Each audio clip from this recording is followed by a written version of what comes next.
Joining us now is Congressman-elect Michael Waltz. Good morning to you. What's your reaction this morning? How you feeling? Well, thank you. You know, I announced the campaign on Fox and Friends 11 months ago. And wow, you know, it wasn't combat, but some days, some days it was getting close. But look, you know, what an amazing day for Florida. All this talk about a blue wave, well, it hit a red wall in Florida. But I think the real story here was the green wave coming in. I mean, these liberal outside groups backed by Pelosi and Bloomberg and others dumped more money just into my race in the final week than they did the entire year. But we stayed strong with our ground game, going eyeball to eyeball, door to door with voters, hundreds of thousands of doors. And I can tell you guys, what they wanted time after time after time was results and not resistance. And they wanted to keep the economy strong, standing up to our adversaries, legislation like Veterans Choice and Veterans Accountability Act, getting things done. And, you know, in combat and in business, if you don't get things done, bad things happen. And I think that's why we prevailed. Colonel, soon to be Congressman, I know you work for Dick Cheney. You understand how Washington works. So when you, and I know how hard you wanted and how worried you were a week ago when the Bloomberg money started flowing in just against you. But in particular, where do you want to serve? Where do you think you can best, what committees do you think you can best help? Well, Brian, I think it's really, I'm thrilled to see, and I know my friend Dan Crenshaw has said this as well out of Texas, wounded Navy SEAL, thrilled to see so many veterans running. We're at a record low in Congress in our nation's history, of around 15 to 17% of vets, and now we have veterans running on both sides of the aisle. And why does that matter? Because in the foxhole, nobody cares about party, race, religion, socioeconomic background. It's about mission. It's about country. It's about getting things done. You know, the enemy's bullets don't care about all of those other things. And I think that's the ethos that we're going to bring. So whether it's infrastructure, healthcare, funding our military, we're going to have people that have truly sacrificed for their country on both sides of the aisle. And I think we're going to see a better much more of an improvement. Michael, talk a little bit about the commander-in-chief, because, you know, the sort of traditional playbook is don't make it about you. Don't make it a referendum. Even if the media wants to do that, you know, let these races play out, you know, race by race, and maybe you could fight it out that way. He obviously throws out the playbook a lot of times. And in this case, he embraced being front and center, and it looks like it worked out on balance. Well, you know, whether it's North Korea or whether it's, you know, a midterm, the president is definitely controversial. I was honored to have his support on the final day. Certainly think that helped with turnout. As commander-in-chief, as a soldier, that's an honor.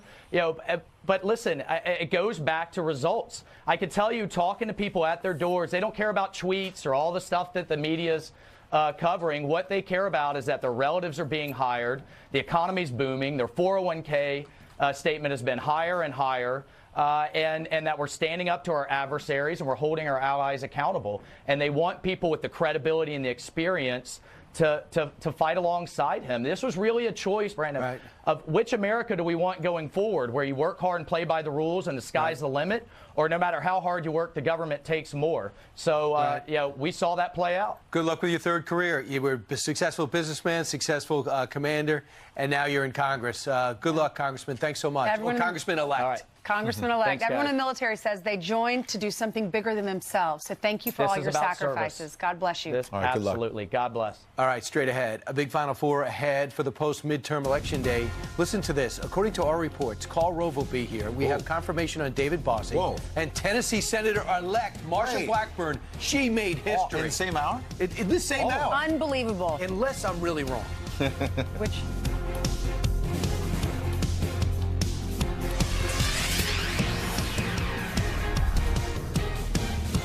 It is my honor to introduce a true visionary, Mr. Austin Hamilton. Books, Democrats taking control of the House for the first time in 8 years. With the so-called blue wave, it ends right there. You got Republicans now strengthening their hold in the Senate. Now, the number's 52, but it could be growing by 2. With the help of President Trump directly, he campaigned for many of those candidates, indefatigably bringing them across the finish line if you're looking at the results. The president just tweeting moments ago that he will be doing a news conference at the White House at 11:30, and he'll be discussing our success at the midterms! Exclamation point, close quote. He added in another tweet that if you don't give him credit for the midterms, He has 2 words for you: fake news. Meanwhile, still this morning, some major races too close to call in Georgia. Republican Brian Kemp and Stacey Abrams still neck and neck. In Arizona, out west, the Senate race between Republican Martha McSally, Democrat Kristen Sinema, a dead heat. Last night, a lot of big winners and losers, especially in the Senate. In Indiana, you have Republican Mike Braun upsetting incumbent Joe Donnelly. In North Dakota, Kevin Cramer unseating Democrat Heidi Heitkamp. All right, in Florida, get this. He wasn't leading in any of the polls, but he ended up beating out longtime Democrat Bill Nelson. The former astronaut goes down. Rick Scott won that race. Meanwhile, in Tennessee, Republican Marsha Blackburn beating out Democrat Phil Bredesen. His popular former governor lost big. In Texas, Ted Cruz holds on to his Senate seat, fighting off Hollywood-backed Beto O'Rourke. And in Missouri, Josh Hawley runs away with it, besting long-term Senator Clara McCaskill. Missouri is where we find our own Steve Doocy, the dad. He leads our team coverage across the nation, including Pete Hegseth, who is down in Texas and Fort Worth. Griff Jenkins in Lakeland, Florida. Todd Pyro is not in Lakeland, Florida. He's in New Jersey. Ellison Barber in Helena, Montana. They still got a Senate race that hasn't been decided. But let's start with the dad, Steve Doocy, in Branson, Missouri. Good morning, sir. And our friend. Hey, Steve. That's right. What a 24 hours I've had. 24 hours ago, I was there in New York with you. We were outside at Fox Square, and then I flew to Springfield, Missouri. I spent the night at a bar, and as the results were coming in, this morning I'm here at the Farmhouse Restaurant. This guy just walked in and he said, "Steve, remember me? I went to high school with you. My wife just saw you on TV. Where have you been for the last, 40 years? Just celebrated our 40th high school reunion with Darcy Shorman, so. That's great. Yeah. Anyway, Scott Anderson and his wife here at the Farmhouse. And listen, Brian Ainsley and also Ed, so many people here are so energized because they had fought so hard to get Josh Hawley elected to the U.S. Senate. And last night was, they got a lot of Christmas tree shops here in Branson. Christmas came early for the Republicans because while the polls showed that Claire McCaskill, was up by 3 in the latest from the NBC Wall Street Journal poll, he ran away with it. He won by a big margin of 6 points, despite the fact that over $150 million spent here in the Show Me state. It was the show me the money state when it came to campaigning in this cycle. Kavanaugh effect? Kavanaugh effect was really big. Last night when we were there at the bar, the Patton Alley Grill, I polled the audience and I said, okay, how big was the economy? And it was big. I asked about immigration. Not so big. I asked if it was a referendum on the President of the United States. They didn't really feel that. They had a number of people. Healthcare, not so big. But Kavanaugh was the number one noisemaker in the bar there and in this restaurant this morning. And, Steve, the polls were wrong. I mean, they were flat out wrong. Yep. All right, Steve Doocy. Well, but it's becoming so. But Brian, it's just become so hard to calculate who has done early voting, and then just like we saw 2 years ago with the hidden Trump voter who did not want to tell the pollsters who they had voted for. Once again, that was one of the problems. It was hard to get an accurate read on who showed up at the polls, and as we know, they showed up in historic numbers. Who has a cell phone, doesn't have a landline. Steve Doocy, we appreciate your report. Obviously, other big races. Let's move on to Florida. Former Congressman Ron DeSantis, the Republican, defeats Andrew Gillum, the Democrat. Gillum had been up several points, not 1 or 2 points. DeSantis wins really in a nail-biter. He wins the race for governor, and as we said, Rick Scott, the current Republican governor in Florida, defeats Democratic incumbent Senator Bill Nelson in that race. That was remarkable as well. Big turnaround for the GOP there. Griff Jenkins is getting voter reaction live at the Brunch Box in Lakeland, Florida. Do you know, Griff, I had a lot of friends texting me saying, thank goodness we're not going to see these campaign ads anymore. Are you hearing some of that down there?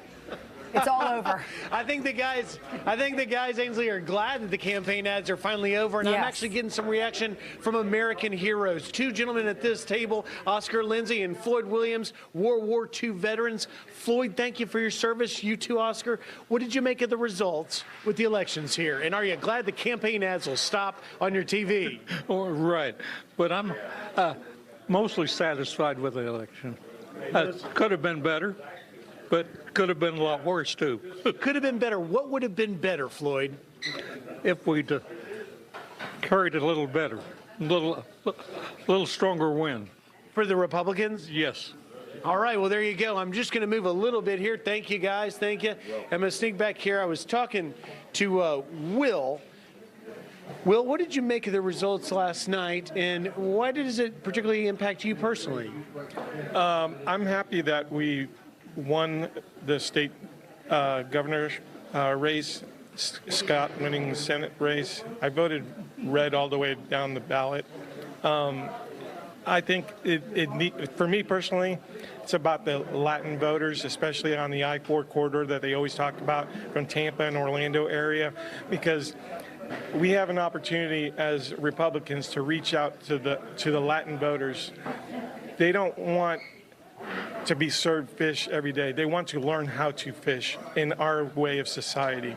And we have an opportunity to just show them the way rather than the Democratic way of, here, we'll provide this to you. They want to learn how to fish. And we're almost out of time, but you're a first-generation Latino voter? Correct. I'm a first-generation Latino. My family is all from Colombia, South America.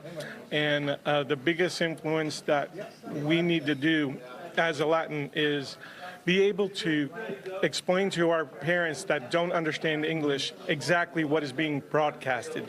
All right. Will, thank you very much. Well, you know, it's really a lot of reaction here. We'll keep bringing it to you. But I think you're right, Ainsley.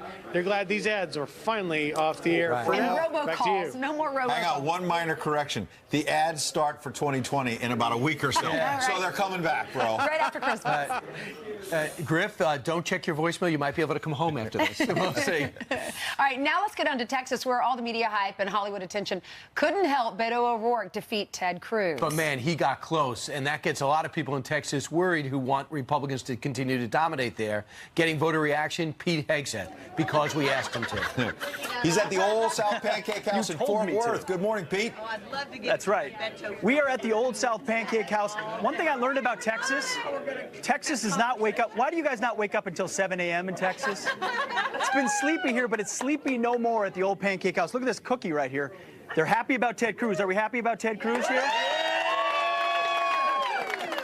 Pretty good, too. We have a winning candidate as well. What race did you win last night, sir? I won Justice of the Peace in Precinct 6. So his job starts on January 1st. He'll be a busy man. Congratulations. We also have Family Hour. We got tables of kids all over the place, which makes me happy. I miss my own. And Tracy's pulling double duty here. Tracy, how you doing? Good. Thanks for coming out. Your hat drew me toward you. How do you feel the GOP did last night? I think we did well. A little disappointed on the House side, but, you know, so I'm hoping the government still gets something done in the next couple of years. But we're excited. Excited about Cruz. Excited about Cruz? Yeah, that was a nail biter. Was the race a little closer than you thought it would be, though? Yes. Yes, but, you know, he still won, so winner is a winner. A winner is a winner. Yes. What's your little guy's name there? This is Boone. This is Boone? Yes. That's my little guy's name, Boone. So well done on the name. Thanks. I love it. Thanks. And how do you see the next? How do you see this creating opportunities for President Trump in 2020? How does it shape that? Well, if the Democrats behave the way that they have been, then I think we're going to be good to go in 2020. What do you guys think? 2020 Trump? Yeah. A pretty excited group. I mean, listen, on balance, we're getting mixed reactions. Folks saying it was closer than we thought it would be, but some big Senate races, including this one in Cruz, going for the Republicans, increasing the majority there. What's your name, sir? Jason. Jason, you voted, and you were involved in the race. What did you make of the Cruz race? It was a little tighter at first than I thought, but I was happy with the outcome. The other big Senate races, are you surprised so many Senate seats did flip for Republicans? Yeah. For the Republicans? No. No? Don't worry about it. Sorry, I'm nervous. Hey, you know what? At the end of the day, Texas is still red, it's still Republican. And listen, they got 3 kids, they're busy. And all the kids here, incredibly well behaved. I need to take some parenting lessons from folks in Texas, clearly. Back to you guys in New York. Get on safe, get back here. I'll see you bright and early Saturday morning. And Pete, yesterday we had a lot of people here for Fox Nation signing up out here while they were watching the election coverage. So many people from Fort Worth, and they all said they love that restaurant. It's extremely popular. It is really popular. The Skillet. I've had it 2 breakfasts already this morning. I'm thinking about a 3rd. All right, get the receipts. We'll reimburse. All right. All right, 10 minutes after the hour. Meanwhile, the Montana Senate race still up in the air. We wish we could report a finale by now. It's still going. Republican candidate Matt Rosendale looking to become the latest GOP candidate to knock off a Democratic incumbent in Jon Tester. Well, Allison Barber joins us live from Helena, Montana. Hey, I'm getting better. Hey, Allison, how are you? Hey guys, it's 6 a.m. here. The sun is still not up yet. There is snow on the ground, and we still do not have a winner of this Senate race. But both candidates went home last night from their election party saying that they felt confident heading into this morning. As for voters, the voters who we spoke to said a lot of them said that President Trump did play at least some role in their vote or their decision to show up and vote. Some said it was because they really like President Trump and they support his agenda. Others said it's because they do not like him and they do not like what he stands for. I voted red all the way. We wanted to vote for Kathleen Williams and Jon Tester. I definitely don't want her to have to be around too many more presidents like our current president. President Trump visited Montana for rallies 4 different times. For the president, this Senate race is personal. He wants Tester out of the Senate, and he said a big reason for that is because he thinks Tester's actions in regards to the nomination of Dr. Ronny Jackson for VA Secretary were, in his words, disgraceful. President Trump won this state in 2016 by 20 points. His approval rating is around 50%. Democrats did not want this to be a race between Trump and Tester. They want it to be about Montana. Rosendale believes more than anything Montana voters want someone who will support the president's agenda. This is a race between myself and Matt Rosendale on who is best fit to serve Montana, who is best fit to take back the rural perspective of this state and fight for it. I think that they have watched Jon Tester oppose the president's agenda on every turn, and they're not satisfied with that. Tester and Rosendale left their election parties telling their supporters that it would be a long night. They were right. Brian, Ansley, all right. Pete. Allison, great reporting. Not Pete. Yeah. Ed. Thanks. That's all right. Yeah, we hope to get some type of verdict as soon as today. Meanwhile, 12 minutes after the hour. All right, Dan Bongino and Dave Bossie are here live. Plus, Republican Kevin Cramer, hot off of unseating Democratic Senator Heidi Heitkamp in North Dakota's big battle, is going to talk to us about how significant that win is. Karl Rove is here with historical perspective on last night's results. Next. North Dakota is a rectangular stage under the nation's spotlight because you've proven what can be done with hard work and ingenuity and innovation. You have been a shining example to the people of this country. In many ways, this year's midterm elections are unlike midterms in the past. All right, here to give some historical perspective, Karl Rove, former senior advisor to President George W. Bush, Fox News contributor. Put this in perspective. Some good news. The turnout. Yeah. That's good for the country. Oh, yeah. Everybody gets a ribbon. The Americans get the ribbon that they turned out and voted. 97 million so far, probably cross 100 million by the time we finish. The Republicans gain seats in the Senate. Democrats take the House. Governors, each side has something to crow about. But we actually have a full screen on that. In 2018, there were 40 million early ballots cast. That's 2018. We had at this time above for 2014 at 28 million, almost double. Yeah. And in fact, I think that those numbers, again, when we finish tabulating, we're going to see it's an even bigger margin in 2018 versus 2014. And look, people were revved up. They wanted to go vote. They wanted to make themselves heard, and that's always good in a democracy like ours. Yeah. You've been at this a long time. What was your biggest surprise as you try to process all this? Well, in Florida, because there's a lesson in it for Republicans. And there's a lesson in it for Democrats. Everybody got a ribbon, but also everybody's report card says you got some deficiencies, and they were evident in Florida. Rick Scott had his own independent vision. I mean, people knew who he was. He was 8 years for governor, 2 terms, and he got a higher number of votes, but a lower percentage than did Ron DeSantis. And the reason was, in DeSantis's race, the Democrats nominated somebody who was out of the mainstream, so far out of the mainstream for Florida that 50,000 people said, I don't want to vote for DeSantis because he may be too extreme, but I am not going to vote for Gilliam. And so DeSantis gets a wider margin than Scott, but Scott gets more votes. Historically speaking, there's usually a power shift in the midterm elections, but this time it's a little different. The president went out there stumping for all these senators, didn't have the opportunity to go out to 400 plus districts for the House. But the House, they only picked up I shouldn't say only. They picked up 26 seats. Well, so far they're at 219, and they lead in 9, so they'll be at 228. So, and the Republicans lead in 193, and have 193, lead in 14, so they're likely to end up around 207. If you look at what's happened in the past, Bill Clinton, the Democrats lost 52 seats, and Barack Obama, Democrats lost 63 seats, but then they both won re-election. What does the president need to do to win again in 2020? Well, let me start by saying I come at it slightly differently. The president did a smart thing by putting his emphasis in the Senate, because the Senate was was being played out on a map that was very good, it was very red. And the redder the state, the better, North Dakota, the better off Republican candidates were, and it was smart for him to go in there. And where he played in the House races was where they were red. Like West Virginia 3 was expected to be lost, but it's a very red district. The president carried it by 46 points, and he went in there just before the election. So I think the White House operation knew that the suburban battlefield was not where the president could help the party. And he's got to change it real quick. Is he more powerful today than he was yesterday, or less? Yes. He's more powerful in that he's got a Senate that can approve his nominees, particularly for the courts. He's weaker in that he's about ready to be inundated by a flood of subpoenas and requests from Congress. I've been there, and it was a less acrimonious time, even with the war in Iraq. It was less acrimonious. We doubled the size of the White House General Counsel's office, and we didn't have enough lawyers. Karl Rove, he literally teaches a master's class on this stuff now, but he came here first to tell us all about it. Thank you, sir. Great job last night. Thanks for helping us Democrats out. may have the House, Republicans actually gained some seats in the Senate. Was that because of a Trump effect? Dan Bongino, David Bossie, here to weigh in. Next. Well, we are back with an update on midterm ballot initiatives. In North Dakota, voters passing a measure to explicitly bar non-U.S. citizens from voting in federal, state, and local elections. It's already illegal for non-citizens to vote in North Dakota, but supporters believed that it was necessary to change the wording in their constitution. Further west, a little farther west, I should say, Oregon votes to keep protecting illegal immigrants, a ballot measure failing to repeal the state sanctuary law. Oregon was the first state to pass legislation shielding illegal immigration or immigrants from deportation in 1987.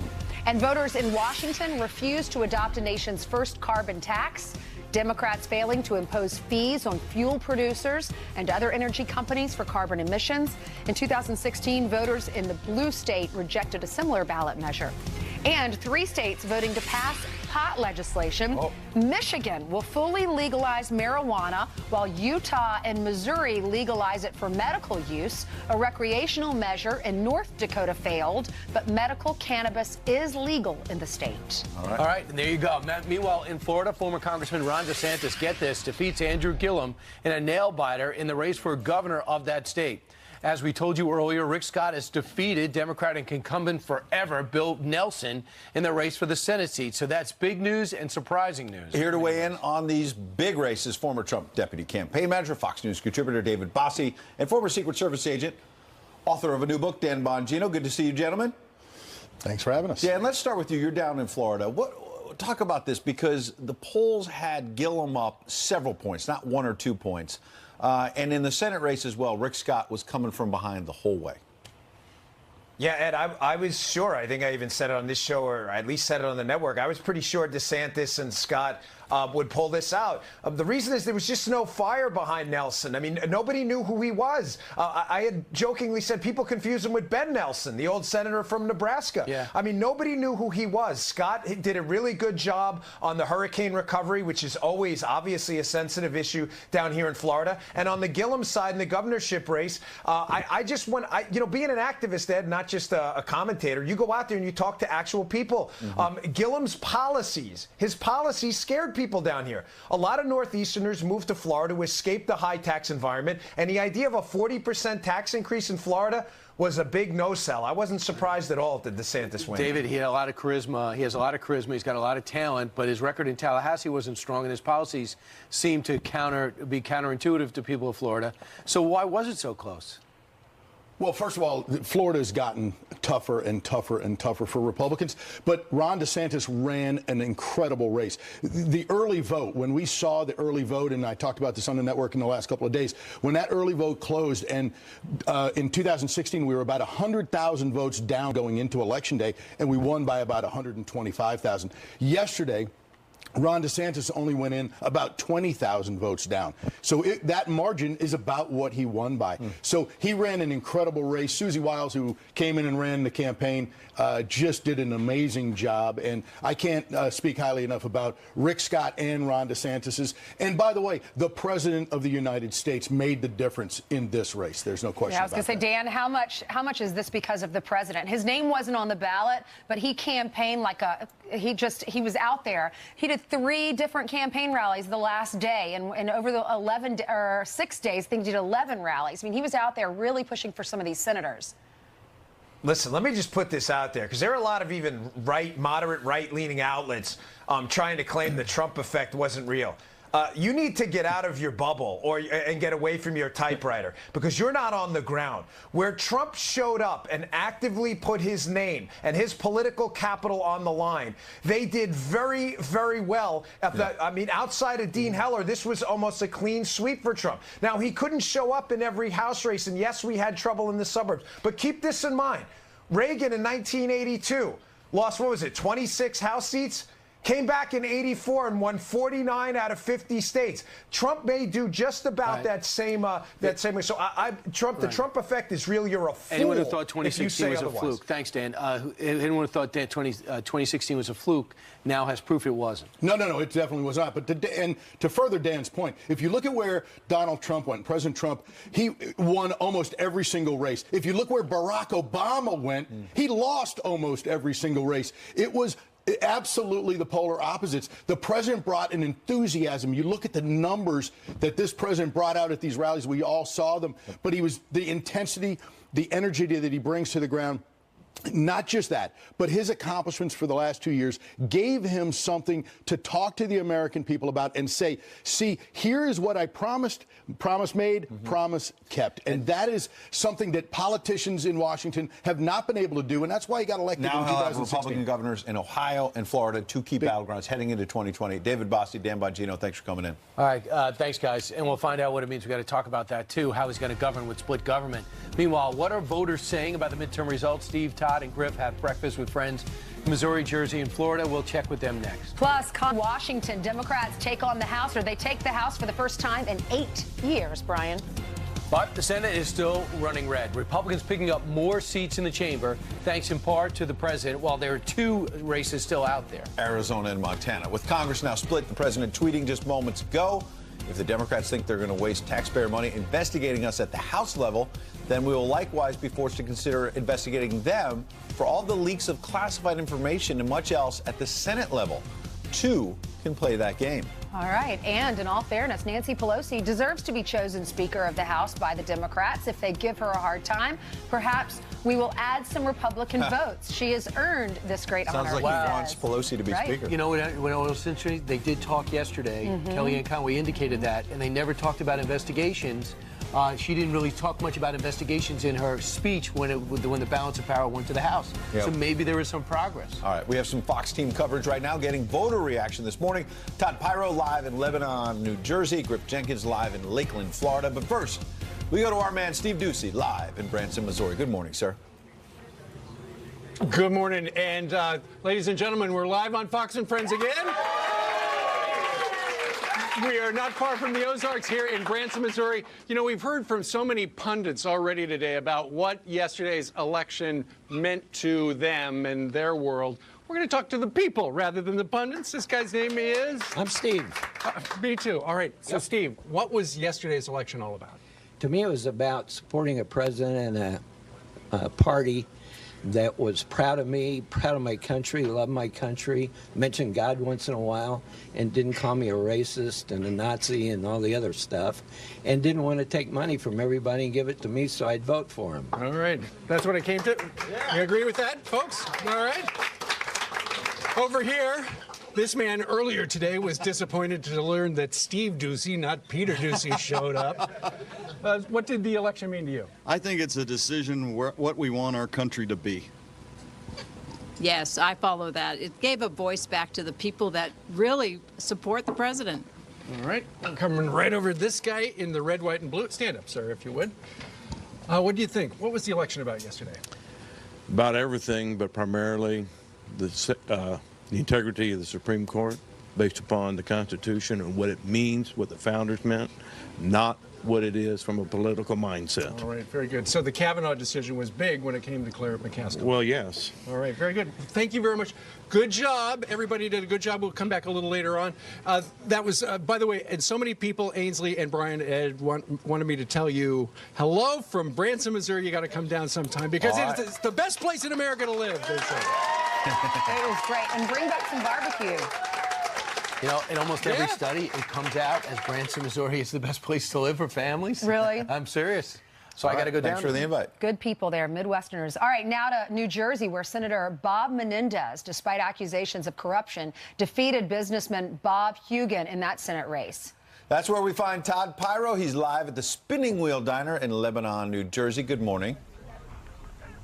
Hey, good morning, guys. These Jersey voters are fired up and ready to vent. We begin with Dolores. Very disappointed in the New Jersey Senate race. Happy with the overall Senate picture. Why? Yeah, I was up all night watching, so I haven't slept yet. I'm very sad for the state of New Jersey with Hugin and Lance losing at the same time. We picked up seats in the Senate. Got to look at the positive, guys. We're going to get those judges in, and we got to look for 2020. Understood. Thank you so much, Dolores. You're half full. Your glass is half empty, Glenn. You say the election of Bob Menendez is sending you to the South. I'm out of here. I'm going down to Tennessee, probably more than likely. This has been a major disappointment for me, and I can't get out of this state fast enough. With the high taxes and the corruption in this state, is overwhelming now. It's time for me to leave. And you've been in your family house since 1926. 1926. We've been in the same neighborhood. Wow. And it's time to go. That's sad. All right. Thank you so much, Glenn. Sad to see you go, but understood. Bob, you say Jersey is chasing people like Glenn out. Why? Yes, that's true. Just what he said, the high taxes, the unmanageable of our budget deficits, taxes going through the roof, and all the people who pay the taxes can't afford it anymore. They're leaving. I've lived here all my life in New Jersey, and I've never seen such a mess as we have now, and it's only going to get worse with the current government. Bob, thank you very much. Elmer, we don't have time for him, but I will say he told me, quote, it's better to be corrupt. You get more in this state, and that's a sad state of affairs, according to Elmer. Back to you. Yep, but he's leaving. He's getting another 6 years. All right, thanks a lot, Todd. Meanwhile, now back down to Florida, where the president visited twice last week. He has a house there. Former Congressman Ron DeSantis defeats Andrew Gillum in the race for governor, and Rick Scott comes from behind and beats Democrat incumbent forever, Bill Nelson, for that Senate seat in Florida. So that flips. Let's bring in Griff Jenkins. That's a great idea. Where is he? He's at a cute little place called the Brunch Box. He's in Lakeland, Florida. Hey, Griff. Hey guys, yeah, you know, even Floridians surprised by those results. In fact, I'm with Tony and Melissa right now. Tony's a lifelong resident from Lakeland. Tony, what did you make of the election results? Well, excuse me because I'm eating right now, but I apologize. I'm crashing people's breakfasts here. I got thrown out yet. Well, I was a little surprised, but I kind of thought Gillum was going to win. I was kind of getting my hopes up, but you know, I think the new guy, we'll give him a chance. DeSantis, you're going to give him a chance? Yeah, we'll give him a chance. And you're a lifelong resident here in the I-4 corridor. Do you believe that the voters in this area made a difference in these tight races? Absolutely. Absolutely. Because Lakeland is kind of like stationed in the middle of everything. So you either coming to us one way or you're coming to us from the other way. All right, let me get you in here. Melissa, what did you make of the election results? I think it was great. It was pretty good. Yeah? Yeah. You happy with it? Yeah, I'm good with it. Hold on one second. I want to make one quick jump because I did. Thanks, guys. Real quick, Will. Greg, what did you make of the election results? I think it was great for Florida with DeSantis and Scott taking it like that. That's huge. We did not want Gillum running this state. It's just a great move. Excellent. It's bigly, as we call it. Bigly. Well, there you go. A little bit of different opinions here. One thing that everyone agrees on is that is that I'm a breakfast pest and interrupting everybody trying to eat. Back to you. He was like wiping his mouth, just taking a bite, and you're asking him questions. That was really cute. One day he's down at the border, the next day he's interrupting breakfast. He's just everywhere. All right, guys. There's one thing we can all agree on. We love our food, right? All right. Absolutely. Unless you're a kid. Kids hate to sleep, and they hate eating. And then when you're an adult, that's all you want to do. Not if it's an ice cream cone or something like that. That's true. What were the top issues that drove voters to the polls? We're debuting our brand new voter analysis. To break it all down, that is just ahead. Plus, Congressman Marsha Blackburn making history in the volunteer state. She'll be the first female senator ever from Tennessee. Good morning to you and welcome back. Some other big election night headlines that we are following. The midterms not just determining winners and losers, a series of newly elected lawmakers reshaping history across the nation. Colorado will soon have the first openly gay governor ever. Democrat Jared Polis defeating Republican Walker Stapleton. Polis is a 5-term United States congressman and technology entrepreneur. In Illinois, a billionaire Democrat becomes the wealthiest governor in American history. J.B. Pritzker pouring more than $171 million of his own money into his campaign. Pritzker, worth an estimated $3.4 billion, is the heir to the Hyatt Hotels fortune. In New York, 29-year-old Alexandria Ocasio-Cortez is now the youngest woman ever elected to Congress. The Democratic Socialist shocked the political world, defeating Congressman Joe Crowley in the primary back in June. Ocasio-Cortez is just one of more than 100 women elected to the House, which is also a record. And finally, in Tennessee, a woman will represent the state in the Senate for the first time. Congressman Marsha Blackburn helping the GOP keep the majority. She beat out former Democratic Governor Phil Bredesen. Send it back to you guys. All right. Yeah, that's history, and she came from behind to do it, and the president really got behind her. Meanwhile, 15 minutes before the top of the hour. Thank you, Jillian. Joining us now on the heels of her very big victory night, Tennessee Senator-elect Marsha Blackburn. Good morning to you. How are you feeling today? Good morning. Oh, we feel fantastic. We're so excited, and Tennesseans are to be thanked for this victory. They believed in me. They supported me. They showed up to vote, and I tell you, our volunteers did a massive job. Yeah, Congresswoman, Congressman, soon-to-be Senator. I know in the beginning the numbers looked down. You know, Bob Corker was kind of reluctant, didn't say much. He says he's friends with Bredesen, and the Democrats got behind their blue chip candidate that was supposed to turn things upside down in Tennessee. Did you? What was your focus when you saw the numbers and you knew this was not gonna? It was going to be difficult. What was your mindset? You know, Brian, I have faced challenges all my life, and as someone who's been breaking glass ceilings and opening doors for women, pardon me, all of my life, I knew that it would not be easy, but we stayed focused. We were committed to our message. We knew that Tennesseans were very specific in that they wanted a conservative in the U.S. Senate. We knew that they wanted someone who was going to vote for constitutional judges, lower taxes, less regulation, defend the Second Amendment, deal with the Obamacare issues, get that off the books, and make certain that we deal with our nation's debt, and then, of course, build the wall. And we stayed focused on that, did it like a laser, pointed out the contrast and the differences between my opponent and me. Senator-elect, when you mentioned the wall, we had Anthony Scaramucci on earlier today, and there's obviously several paths forward here, but two in particular. One where there's division for the next 2 years and we just go straight into 2020. Or maybe the president can work with Nancy Pelosi and Democrats. And, for example, Scaramucci was saying the president could get funding for the wall. He still has DACA on the table. Do you think there's going to be deal-making or not? You know, Ed, I think that it would serve the Democrats well to work with us. As you know, we have tried to work with them, and the president even offered a resolution to the issue for the Dreamers if we could get funding for the wall.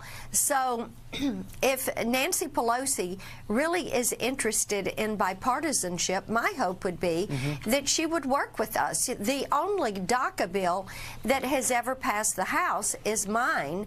It has passed the House twice, and she should work with us. Well, you are the first female senator elected in the state of Tennessee. Taylor Swift tried to stop that. What's your message to her this morning, and what are your thoughts about being the first female elected as senator in your state? Well, I hope Taylor will shake it off and that she and her supporters will know that they have an open door with me. And when it comes to the music industry, I had several entertainers on stage with me last night.